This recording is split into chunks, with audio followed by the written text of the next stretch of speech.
Stingrays are so underrated.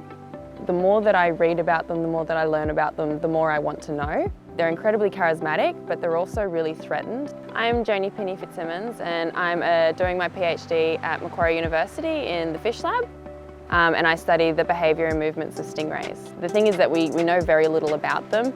They face a lot of threats from human activity. And they're also really important in coastal ecosystems. They have these particular traits which make them susceptible to threats. So they tend to be slow growing, they reach maturity quite late in their life.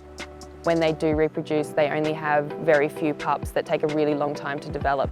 The Stingray Diaries is my PhD research, and in particular we're looking at their interactions with humans and their interactions with fishermen. So in a lot of places fishermen will cut up their fish and they'll feed the scraps to the stingrays, and nobody's actually looked at whether this is causing shifts in their movements or their foraging behaviour and things like this.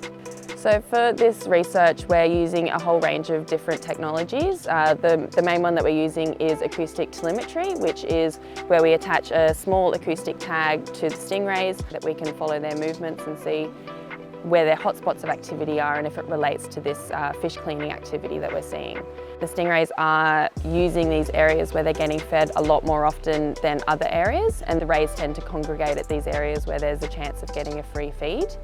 We don't really know enough to know whether this is having an impact on their behaviour or their natural movement patterns, but it provides us with a baseline that we can base monitoring on into the future to see if in the long term this activity is affecting them.